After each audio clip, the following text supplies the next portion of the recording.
Have you ever acted against your own best interest, knowing exactly what you were doing, almost as if to prove that no one, not even reason itself, could tell you what to do?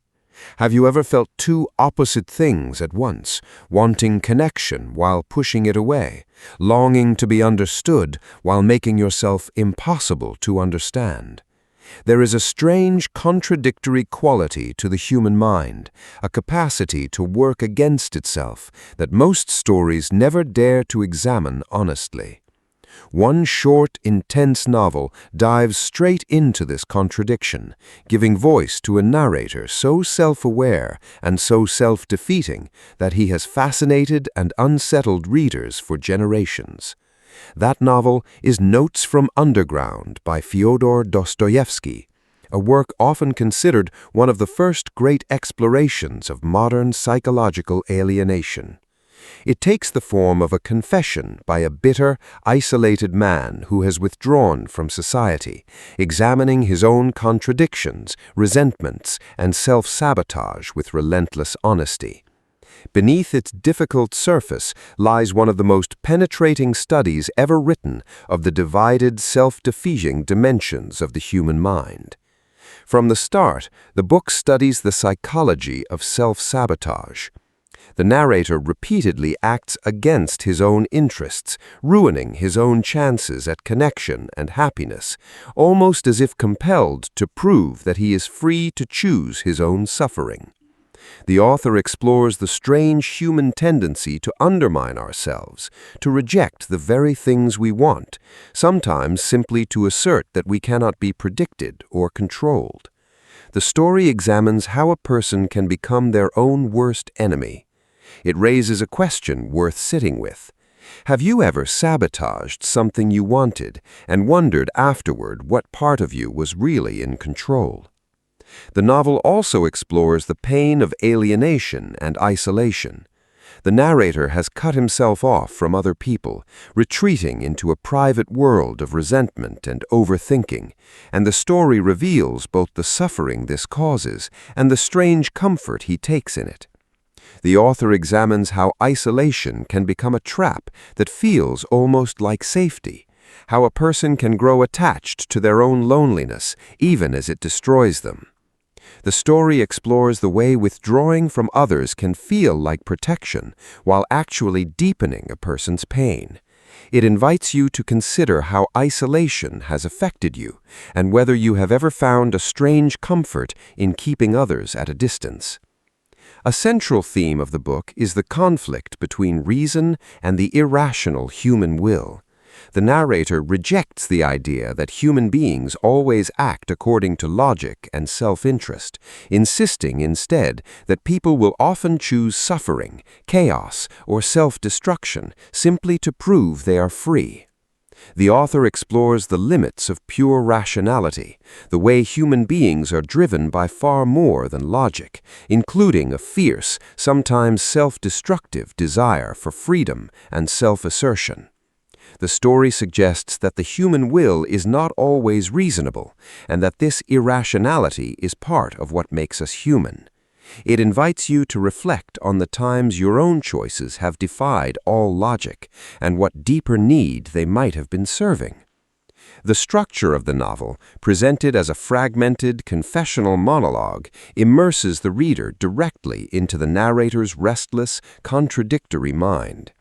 There is no comfortable distance, no reassuring outside perspective, only the relentless flow of the narrator's thoughts as he argues with himself and with an imagined audience. The author uses this structure to place the reader inside the experience of a divided mind, to make you feel the exhausting, circular quality of overthinking and self-doubt. The story explores how the mind can become a kind of prison when it turns endlessly upon itself. It invites you to consider how your own thoughts can sometimes trap you in cycles that feel impossible to escape. There is also a deep exploration of pride and humiliation and the way they feed each other.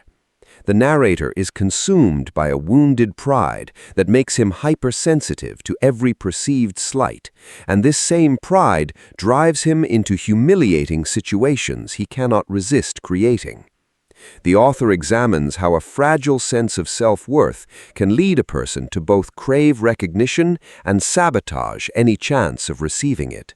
The story explores the painful cycle in which pride and shame reinforce one another. It invites you to reflect on how your own sense of pride or insecurity has shaped the way you relate to others.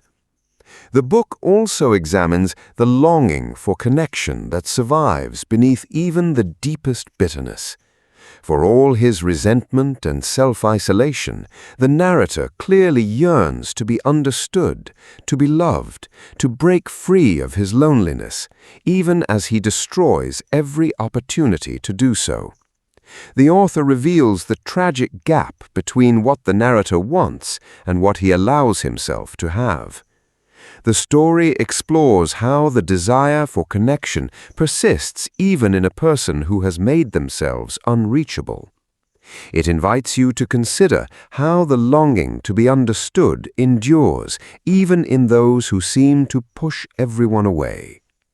The emotional weight of the book lies in its unflinching honesty about the parts of the human mind that most stories avoid.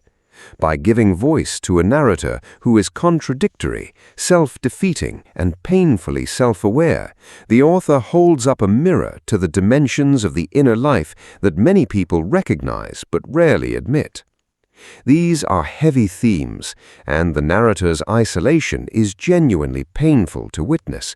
But the book's deeper value lies in the compassion it can awaken, the recognition that struggles with alienation and self-defeat are part of the shared human experience, and that understanding them in others can soften how we judge them and ourselves. There is also a striking exploration of how the narrator's intelligence is used as both a weapon and a prison. His sharp mind allows him to see through illusions and dissect every situation, but it also traps him in endless analysis, robbing him of the ability to act simply or to live spontaneously.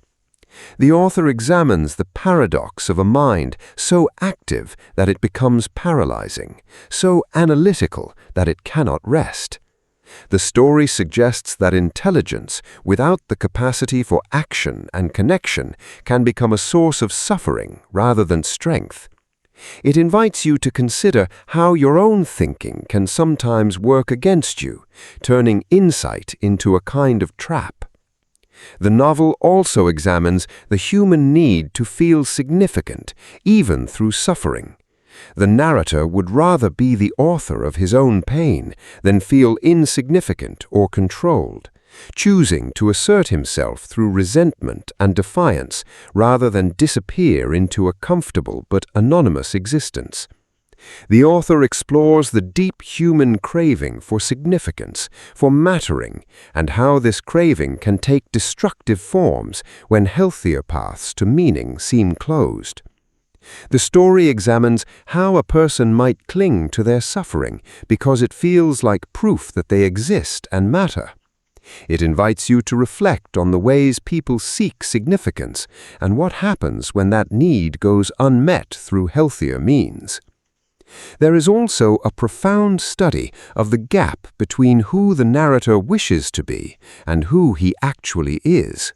He imagines grand gestures, noble actions, and meaningful connections, yet in reality he repeatedly falls short, sabotaged by his own fear and pride.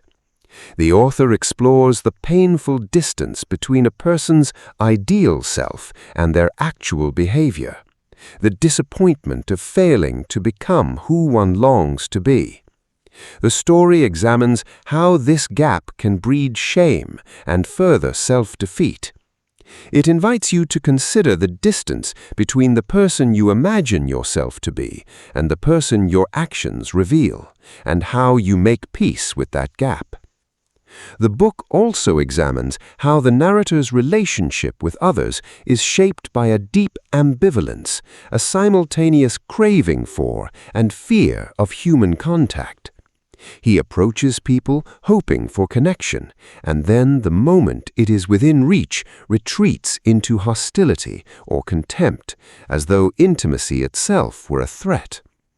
The author explores how the fear of being truly seen can sabotage the very closeness a person most desires, how vulnerability can feel so dangerous that a person destroys their chance at it before it can hurt them. The story examines this push and pull between longing and fear that governs the narrator's every encounter. It invites you to consider how the fear of being vulnerable has shaped your own approach to closeness with others. In the end, Notes from Underground leaves you with a deeper, more honest understanding of the contradictions within the human mind. It suggests that people sometimes work against their own interests to assert their freedom, that isolation can become a painful trap, and self-awareness alone is not enough to set a person free. A story that dares to examine the parts of the mind most stories avoid offers a rare and unsettling kind of self-recognition. Books aren't just stories, they're mirrors that help us understand ourselves better. Comment below with the book you would like explored next and your own thoughts on why people sometimes act against their happiness. If this kind of reflective book analysis speaks to you, consider liking and subscribing so more of it can find its way to you. This video uses AI-generated audio and visuals for educational purposes only. This is just one reader's personal thoughts and interpretations.